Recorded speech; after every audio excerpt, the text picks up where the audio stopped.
Yan po yung ano ko, solar panel na DIY ko po. Yan po yung breaker. Dalawa po yan na breaker. Dalawang 10 amperes yan po. Pag DIY po natin, kailangan po natin ng plyboard. Tapos yung base po ng ating breaker. Yan, dalawang 10 amperes pong breaker yan. Isa sa solar, isa sa battery. Yan. Tapos yung solar charger natin.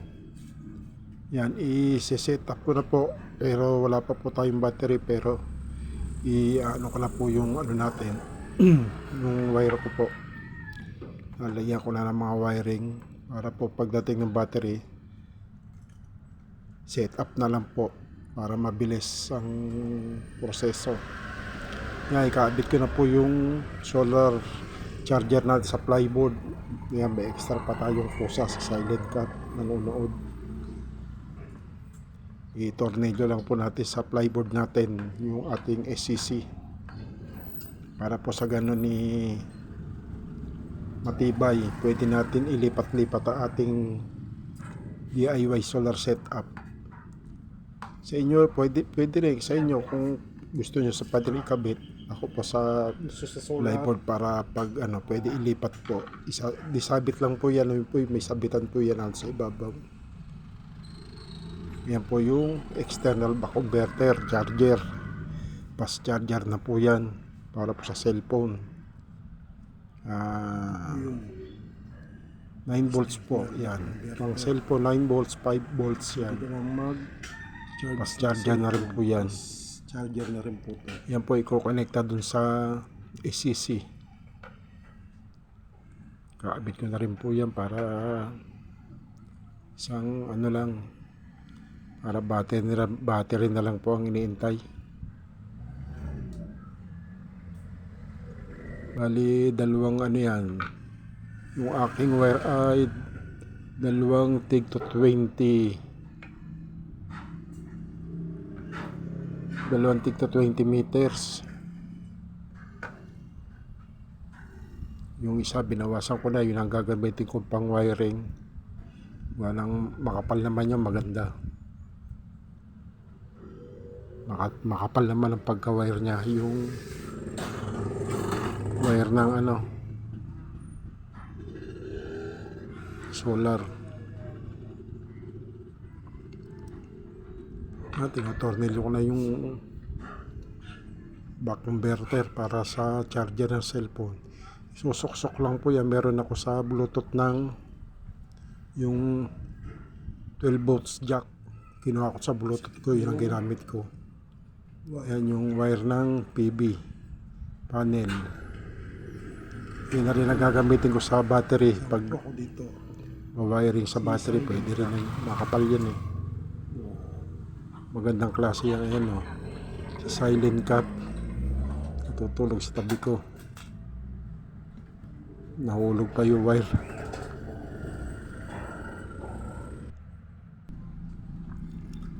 Tapos na po natin lang itong shout out post dyan sa ating mga OFW breaker sa buong bansa, sa buong mundo na OFW. Shout out po sa inyo. Yan po yung negative papuntang solar charger galing solar panel. Tapos ito naman yung kaabit natin positive solar panel magmumula sa breaker ng solar panel papuntang solar charger. Kaya ikabit na natin.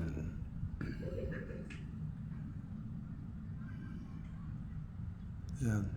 Siguraduhin nyo na eksakto sa haba ng paglalagyan para hindi aksayado. Tsaka yung dapat walang matitirang mga balot-balot para safe tayo, iwas sa sunog.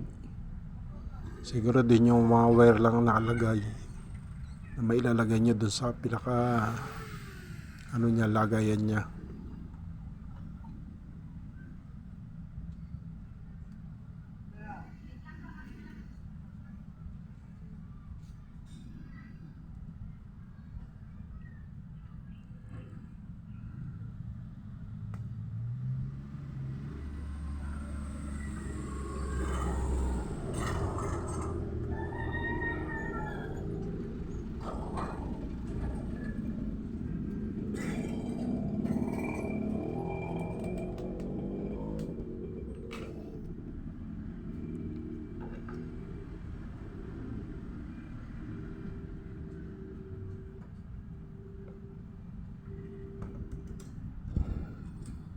Pero di nyo po eksakto yung alop nyo na walang ayan yung positive ng galing solar panel papunta sa SCC sa solar charger.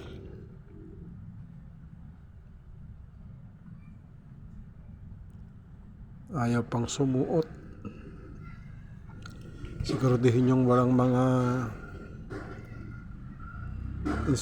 insulation na nakakabit pa, tanggalin nyo kasi mag-iinit yun.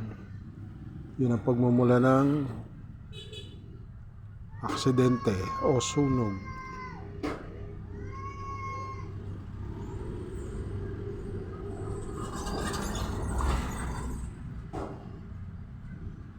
At siguraduhin din nating mahigpit ang pagkaka-tornilyo natin para hindi mag-loss connection. Mga ka-DIY. Yan, oh, mahigpit na mahigpit yan. Tapos papunta namang solar charger. Yan.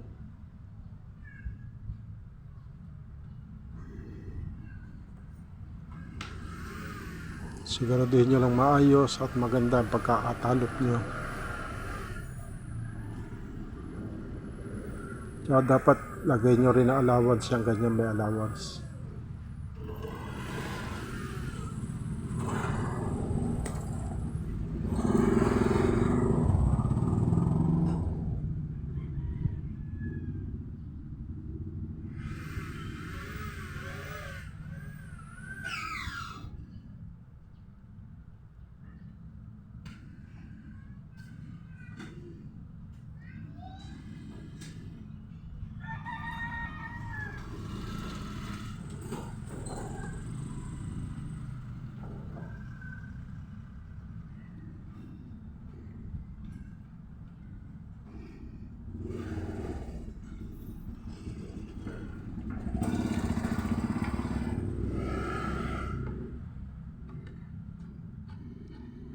Tama-tama naman yung laki ng wire niya doon sa pinaka butas ng ating solar charger. Eksakto. Siguraduhin nyo lang walang may sasamang insulation. Kasi pag may nasama insulation dyan, yun ang pagsisimula ng pag-iinit. Yun ang pagsisimula ng aksidente o sunog.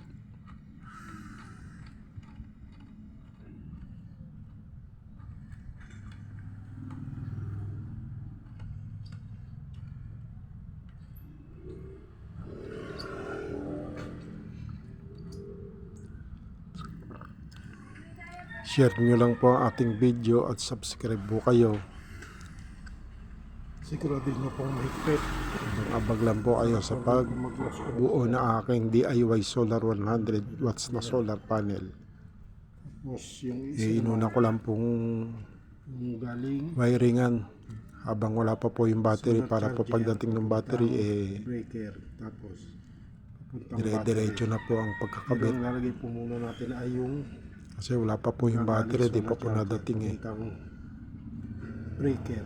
Kasi po wala pa po tayong battery. Lagay na po natin. Ayoko naman po pan-testing yung battery ko ng tricycle. Ganang mahina na rin yun, baka masira pa yung solar panel. Malakas yung solar panel, baka hindi kaya na ng battery ko. 7 AH lang yung battery ko ng tricycle.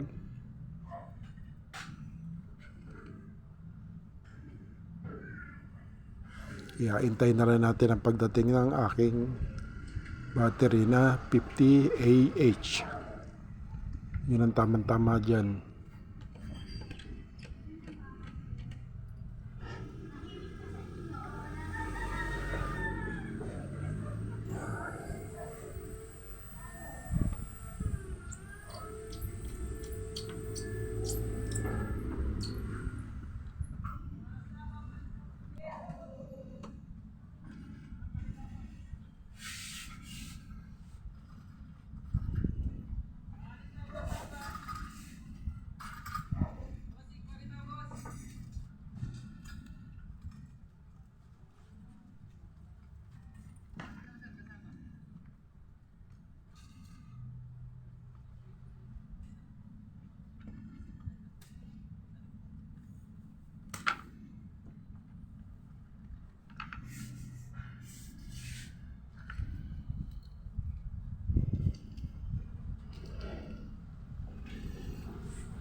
Tapos yung negative naman po.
Tapos na po ang ating DIY solar.